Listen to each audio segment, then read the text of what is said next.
With the Lucky Land Slots, you can get lucky just about anywhere. This is your captain speaking. We've got clear runway and the weather's fine, but we're just going to circle up here a while and get lucky. No, nothing like that. It's just these cash prizes add up quick. So I suggest you sit back, keep your tray table upright, and start getting lucky. Play for free at LuckyLandSlots.com. Are you feeling lucky? No purchase necessary. Void where prohibited by law. 18 plus terms and conditions apply. See website for details. Hello, America. It's Eric Erickson here. I hope you're doing well. The third hour of the program out of Corolla coming up at the bottom of the hour. The phone number, if you want to be on the program, 877-97-ERIC, 877-973-7425. I saw this story. I guess it came out on Saturday. Even while gone, I continue to do show prep. And this story, it's kind of flabbergasted. I knew we would get there, and here we are. Let me read you the headline and the subtitle. In Minneapolis schools, white families are asked to help do the integrating. And the subtitle. In a citywide overhaul, a beloved black high school was rezoned to include white students from a richer neighborhood. It's been hard for everyone. When Mari Fresselben learned that Minneapolis was rolling out a new school integration plan and that the school she led, a predominantly black, low-income high school, would soon include white students from some of the wealthiest neighborhoods in town, she looked around and proudly considered all that her school had to offer. The hallways at North Community High are a tapestry of blue and white, the school colors, and the mascot, a polar bear, seems to roar around every corner. The curriculum has been updated to expand access to advanced placement courses, U.S. history, physics, art, and design. The school has a new athletic field, and on the first floor, a radio studio. But in some phone conversations with potential new families, Ms. Frisselben, the principal, sensed deep skepticism. Parents peppered her with questions.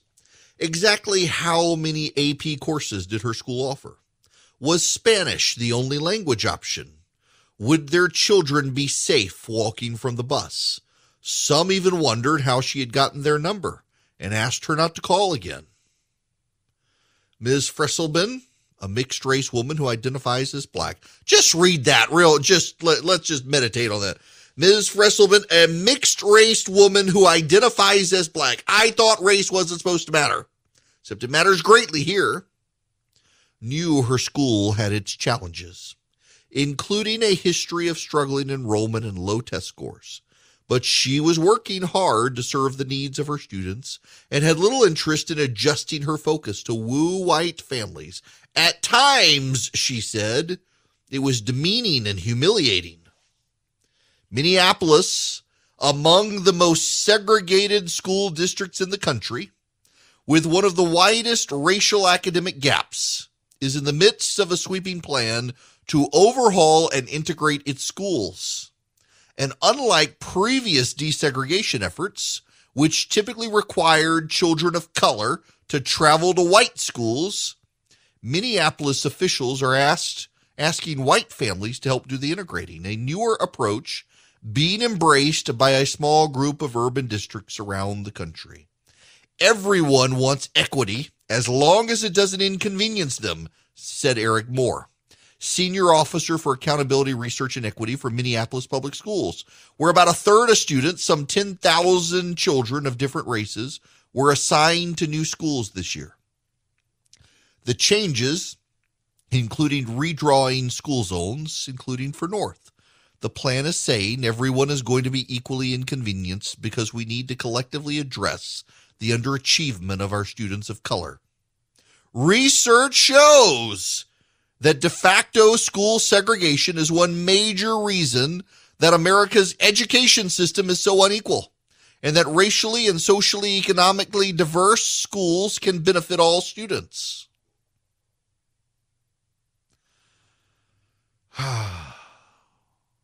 You know what? I got thoughts here. I do.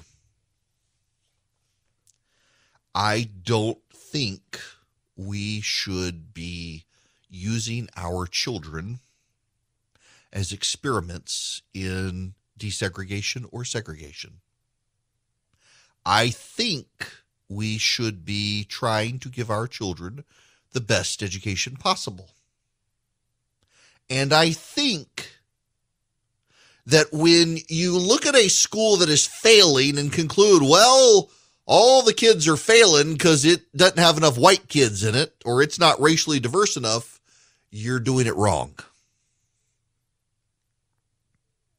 To say that black kids can't succeed unless enough white kids come along is to lie. It is to manipulate, and it is to demean the black kids.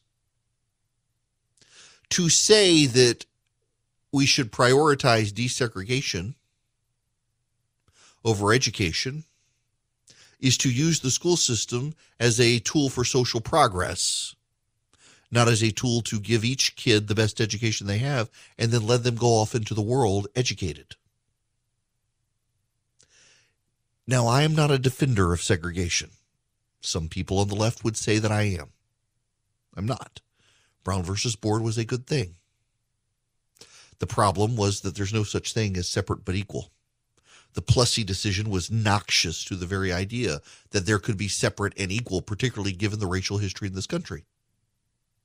But what happened is we broke apart neighborhood schools and we started busing kids across county lines or across counties from one side to the other, sometimes an hour-long bus ride, to get them to a school to placate our social mores that integration was necessary. And over time, what's happened? We've resegregated ourselves. Minneapolis is one of the most segregated school systems in the country. Last I checked on the map, it was not part of the Confederacy. How did that happen? It happened because white people live among white people, black people among black people, Hispanic people among Hispanic people. And why can't we give them schools where their kids don't have to commute across town? Where their kids can get to school and have an environment where they are surrounded by the kids of their own neighborhood who they associate with, play with, and do homework with. Why do our kids have to be a social experiment? You know, I have friends who want to send their kids to public school because they want their kids to be missionaries for Jesus. They want their children to glorify God and to share the gospel and to reflect Christ to their public school friends. And that's all fine and dandy, but I just think my kids aren't ready yet to get out into the world and be ministers for Jesus and be witnesses for Christ in that way. I want them to be surrounded by people who share their values, because more often than not, culture corrupts the Christian instead of the Christian cleaning the culture. And in the same way, in the secular affairs of the world, when we decide to value the racial characteristics of a school over the quality of the education that the kids are getting in the school, we have changed the process and purposes of schools to do something that the adults themselves can't do, to try to force on the kids something the adults never did. Today, this is back to the New York Times, 2 in 5 Black and Latino students in the United States attend schools where more than 90% of students are children of color, while 1 in 5 white students goes to a school where more than 90% of students look like them, according to the Century Foundation, a progressive think tank. If there is anywhere white families might embrace an integration plan, a likely candidate would be Minneapolis, which became the epicenter of the nation's reckoning with racism after George Floyd's murder last year. The city is 60% white and a bastion of liberalism, with a voting population that supported President Biden by 80 percentage points or more in some areas. In majority white neighborhoods where homes can sell for $500,000 to $1 million, lawn signs proclaim Black Lives Matter and all are welcome here. But an up-close look at one school, North High, And the cross-section of families who traverse the new attendance zones shows the complicated realities of school integration, even in a city with the political willpower to make it happen. For students, parents, and educators, the push to integrate was not just a policy decision, but a deeply personal one. What would white families do when forced to wrestle with their own progressive values? Would the plan bring positive changes for black families at North High? Or, as some feared, would they lose claim over the school that they loved? What does the promise of school integration look like today? Well, it turns out it's complicated, and it also turns out that a lot of families, they really just want their kid to have the best education. And while they can proclaim progressive values all day long and claim their tolerance and their colored blindedness and all lives matter and black lives matter, they just want their kids to be able to read, write, and do arithmetic. And you know what happens? Those who can will send their kids to private school. Now, I'm in the South, and this gets complicated in the South, because around the time that the Supreme Court ruled in Brown versus Board of Education that schools had to desegregate, they also ruled that you couldn't have prayer in school. And a lot of willfully malicious members of the media who are secular progressives claim that a lot of the private schools in the South are there because of segregation. And in fact, there are a great many private schools in the South that came about because of the prayer in school decision, not the segregation decision. But no one wants to distinguish between the two. Yes, there are schools in the South and around the country that were set up as private schools to avoid having to deal with the segregation and desegregation issue. But there were also a lot of schools in the South and around the country that were set up because the Supreme Court said you had to get the Bible and Jesus and prayer out of schools. So a lot of parents and churches started private schools that catered towards Christians. You don't get that nuanced coverage. And now, anytime a white parent decides, you know what, I don't want my child to be subject to the experimentation of progressivism, I'm going to send them to private school, they get accused of being racist when they don't care about race one way or the other. They just want to make sure their kid gets the best education. And when your school is so focused on desegregation and not focused on actually educating the kids, well, they think they got to go elsewhere. And we continue to vilify parents. And you know what the problem here is? It also impacts non-white kids. We are told that having desegregated schools is good for everybody. Okay. But you know what? One of the issues as well is that black kids should not have to be bused all over town to go to a school and help integrate it. Why can't they stay in their neighborhood and have a neighborhood school? The white kids can overwhelmingly afford to go to private school. Oftentimes it's the black kids, given income rates, can't. Now, a Republican should be able to step in here like Jeb Bush did in Florida and say, you know what? You should be able to go to any school you want that you can get to. It'd be great. Allow them to do it. But it doesn't always happen that way. And so I got to just ask the question, and it is just me asking a question. What do we prioritize? Making sure our kids can read, write, do math so they can get a good job and be a productive member of the workforce? Or desegregation? Because if you don't want to do desegregation, and that's fine, kids of different races need to experience kids of different races. They need to live, we're all Americans, we're all in it together. But if we value integration over actually teaching, I think we've gotten it wrong. We should teach kids and let them integrate together. You know, whether I'm hanging out with white friends or black friends or hanging out together, we tend to treat each other equally.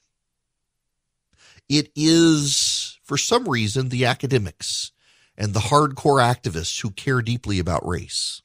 Nobody else really does anymore in this country. Black, white, nobody really cares about it. We just want to work. We want to be left alone. We want our kids to succeed in life.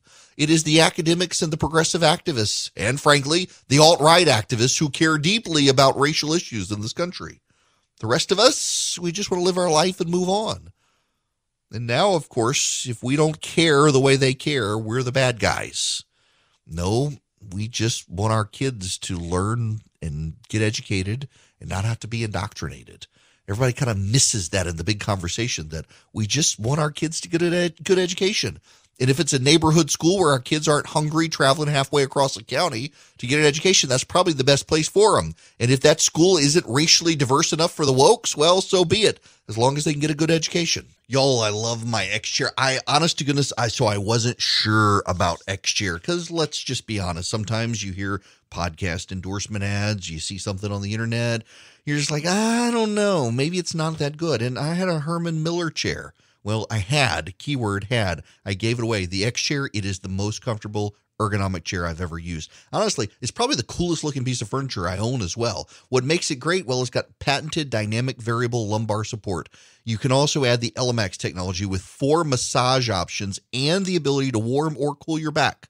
I'm telling you, this thing is fantastic. I use it in my office. I sit so long doing talk radio, having the massager on, you can't even hear it on the radio. That's how quiet it is, and it works. It's the perfect time to purchase an X-Chair. Why? Because now is the only time it goes on sale all year long. That's right. Only on Cyber Monday weekend does the X-Chair go on sale. You deserve an X-Chair. You're going to kick yourself if you miss this deal. Save up to $500 on X-Chair, 4 days only. Black Friday through Cyber Monday. Go to xchaireric.com now. That's the letter X, chair, Eric, ERICK.com. X-Chair has a 30-day guarantee of complete comfort. You can finance your purchase as little as $25 a month. Go to xchaireric.com and save up to $500. That's xchaireric.com. Remember, it's ERICK. Hello there. Adam Corolla is going to join me at the bottom of the hour. Yes, the comedian Adam Corolla has got a new project with the Daily Wire. We're going to talk to him about it. Right now, I want to talk to Jerry. He's been waiting patiently. Jerry, welcome to the show. How are you?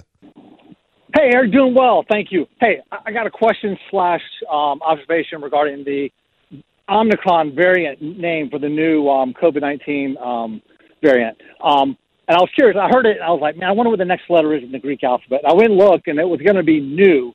Not like NEW, but pronounced new, and I'm like, that's going to be confusing. They keep saying new variant. But the one after that, it's pronounced Xi, but it's spelled XI.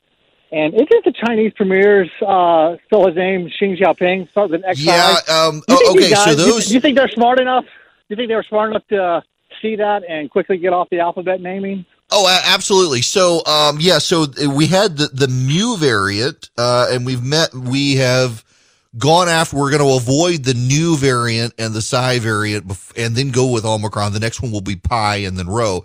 And yes, the World Health Organization has already come out and said that they don't want to stigmatize a region. Well, the only region where this would be a stigma is China, and the only reason it would be a stigma in China is because of the Chi-Com dictator. So yeah, they're totally bypassing it for that reason.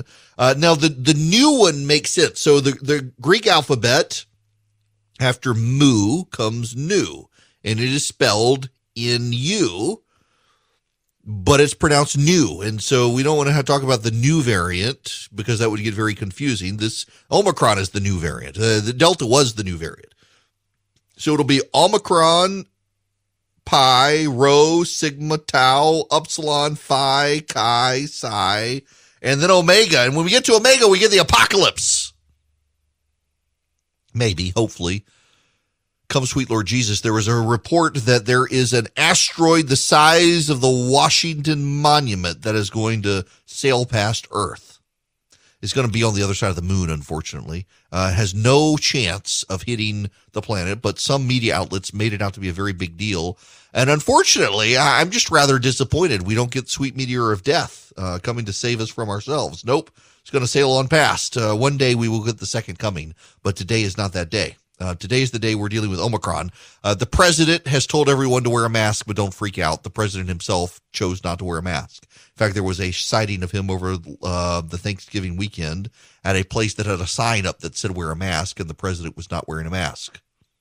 I just think go get vaccinated. The vaccines don't stop you from getting infected, but tend to stop you from getting hospitalized, very sick, or dying. In fact, the people who get vaccinated overwhelmingly are the ones not dying. But there's just no reason to freak out about it. There's genuinely not a reason for us to be upset, concerned, or mortified, horrified, or fearful of another variant of this virus. So what? Let's say it bypasses the vaccine. The others, the Delta variant bypasses it for a lot of people as well. But they still wind up not being as sick or dying. And that's a good thing. If you need to get the booster, get the booster. I got the booster. Some of you don't want to get the booster. That's fine. I get the flu shot every year. Some of you don't. That's fine. I don't care. We can live our lives fine. If you get sick, that's fine. My daughter texted me earlier. A bunch of her kids, she doesn't have kids. She's in school, in high school, and a bunch of the kids at school are getting the flu. They're coming back from the holiday, or they're not coming back from the holidays because they're all home with the flu. She got the flu shot. I'm not that worried about her. The people who didn't, they may get the flu. They may not. Who knows? Just, wash your hands, cover your mouth, do the common sensical things for everything, but don't live by fear. Just be reasonable. When we come back, Adam Corolla is going to join me. Hello and welcome. It is Eric Erickson here across the nation. The phone number 877-97-ERIC, 877-973-7425. Joining me by phone is the comedian Adam Corolla. Has a new project with the Daily Wire. Adam, thanks very much for being with me. How are you? Well, thanks for having me. So let's, before we dive into the Daily Wire project, let me just talk to you about comedy in general these days and the late night shows. I know your views on cancel culture, and it seems like we've got this partisan divide that's poisoning even so much comedy now. You can't tune into one of the standard late night shows you used to. If you're on the right, because you're just going to be insulted for the next hour. And I mean, where do we turn for laughs these days? Well, I mean, you could watch reruns of The Office, I guess. I think, I don't know, look at the late night show. If you're on the right side of the aisle, look at it as a roast, and they just happen to be roasting you. So that'll make it more palatable, because it's always an honor to be the subject of a roast. Yeah, I guess so. The equal opportunity comedy of old. I mean, take for example, I grew up watching. I mean, when I was really young, it was Johnny Carson, and then Jay Leno, and there was always equal opportunity offense, and so much of it highlighted by the mainstream media now seems to go in one direction. And I'm perfectly fine to laugh at myself. I'm middle-aged, super white, fat guy. There's lots to laugh at there, but there just doesn't seem to be a lot of people on the other side who have humor these days.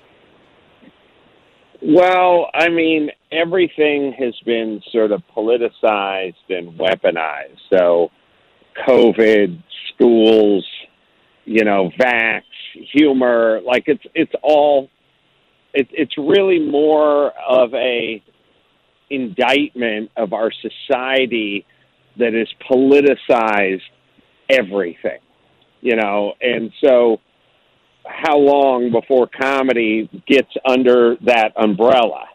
It used to kind of roam freely and do its own thing, and equal opportunity offenders and all that kind of stuff. But now there's a tent, and comedy and comedians have been drawn into the tent, and it's the new world order. It's every facet of our society has been politicized. So comedy's a pretty big facet of our particular society, and it got drawn in. Ben Shapiro at the Daily Wire, he's built this massive project. They've moved it to Nashville, and now they're launching. It's not just no longer a website where you read stuff. You got podcasts, you've got radio outlets, and now you've got a video outlet as well. And in your Truth Yeller, you were joined by Jay Leno on the first episode. So how did this come about?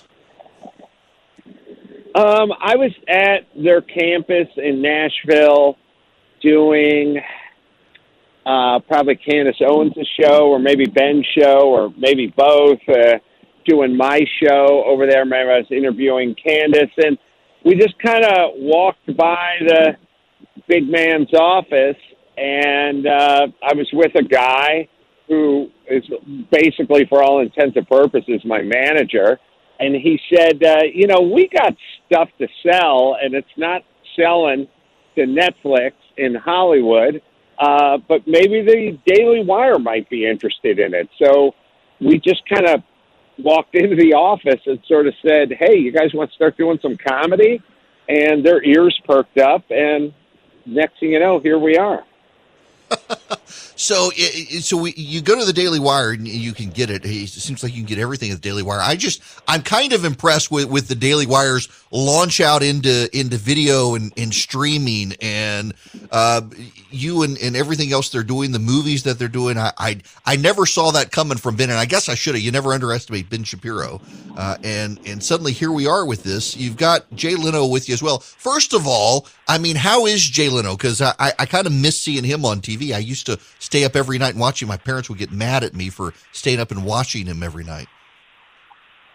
Jay's a friend, and Jay's sharp as a tack, man. I mean, he hit the stage on our special, filmed in front of 500-plus people at a big club, and it was like a marlin that had been released into the open sea. I mean, as soon as he walked out on that stage, it was Jay Leno, the guy who's done 10,000 hours of stand-up comedy, just going right into full effect. So he's doing good. He's funny. I mean, the only problem with having a guest like Jay Leno is literally keeping up with him once you put the mic in his hand and he gets up on that stage.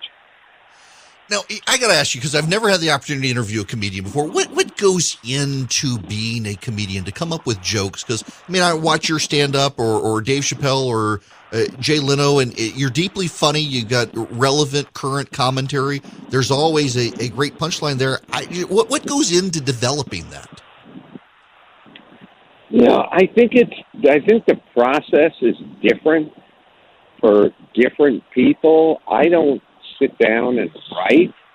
I think a lot of comedians sort of sit down and write. I sort of travel through life and write. I see commercials. I see billboards.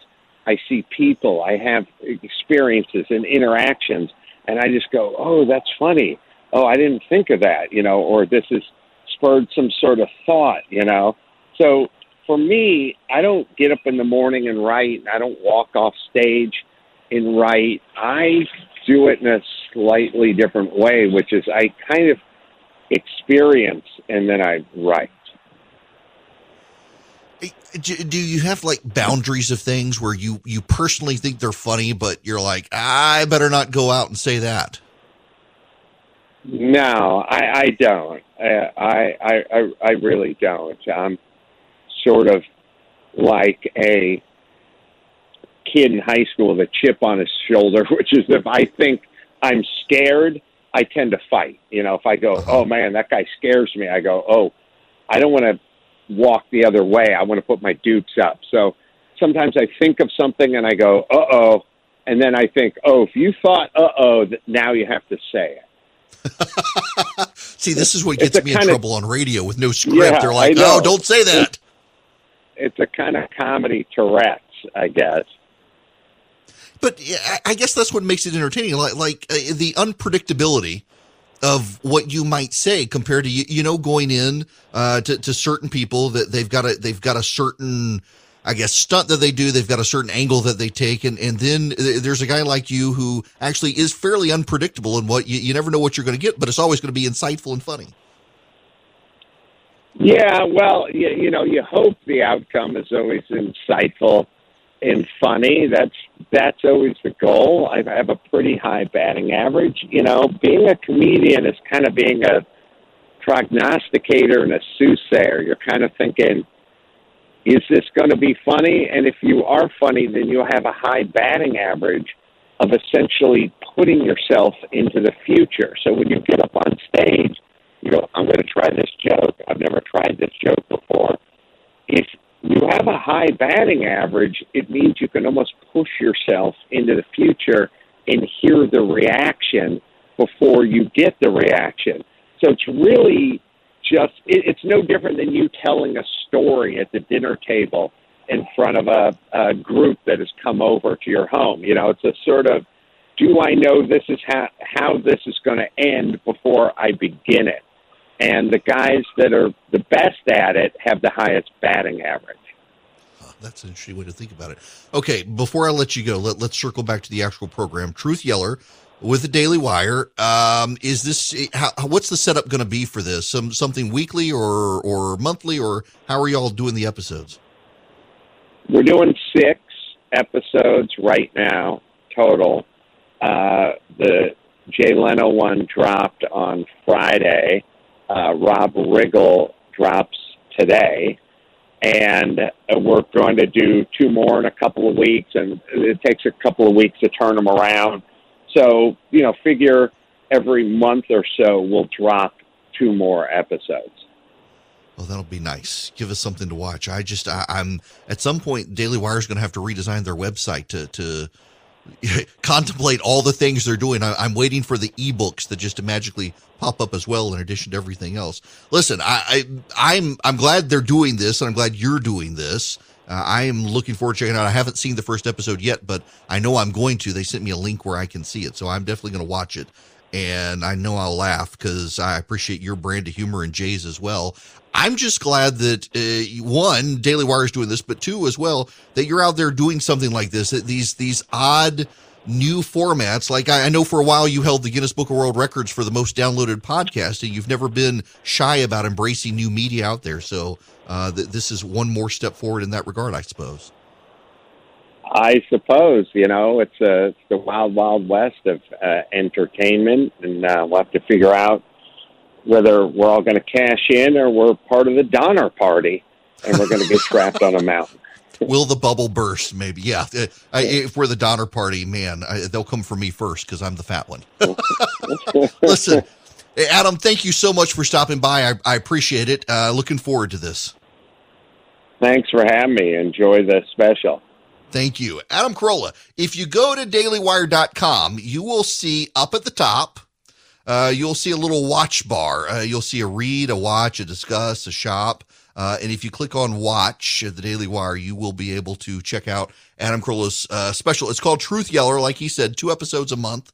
The first one, him and Jay Leno, and more coming, another one dropping today, which is kind of a cool thing to do. And again, I appreciate that Daily Wire is embracing conservative culture and embracing this kind of angle on bringing in people like Adam Carolla, who's not necessarily a political guy. Like, for example, he and Jimmy Kimmel are friends, but Kimmel has decidedly taken very partisan stance on his late night TV. And it's disappointing. I used to love David Letterman. And in fact, I would actually watch Letterman oftentimes more than Leno as things went on with the top 10 list and all.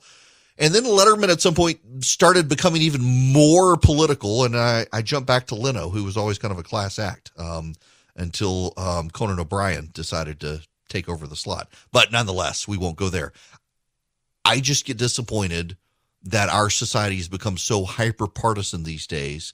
There are very few comedians that both sides can find in common. And I don't think it's healthy for a United States of America to have each side become so tribal and so divided in their media and outlets that we can't no longer have really common idiomatic expressions and a common tongue in the country.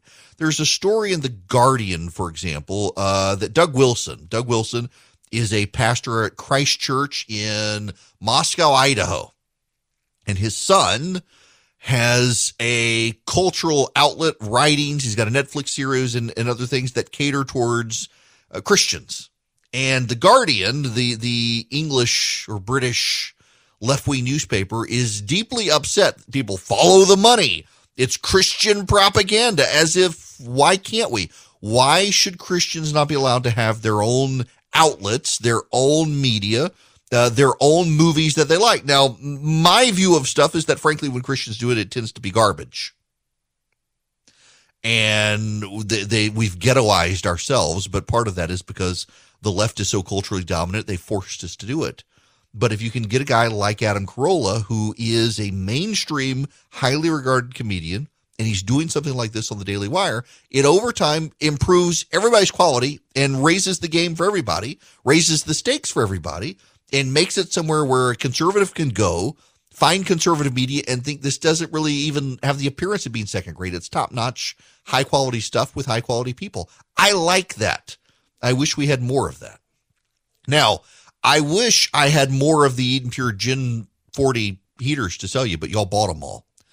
So I got to tell you, it's a great device, but also, you know what's good?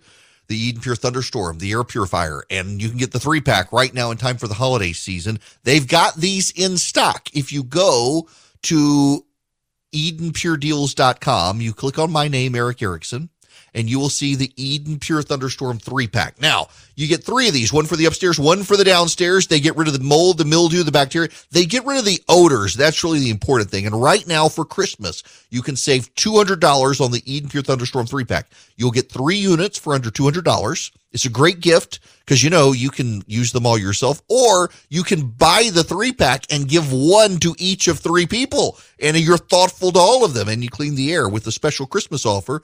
You get the 3 of them for under $200. Go to EdenPureDeals.com and you use the discount code ERIC and the number 3, ERIC3 at checkout to save $200. That's EdenPureDeals.com. The discount code is ERIC3 and your shipping will be free. Hello there. It is Eric Erickson here. We still got so much more I wanted to talk about, including Disney. If you go to Hong Kong, you can see Disney shows, but Disney is now censoring The Simpsons in Hong Kong. There was an episode of The Simpsons, The Simpsons were a Fox product and now owned by Disney, and it showed Tiananmen Square and a plaque that said, on this date, nothing happened or some such. Tiananmen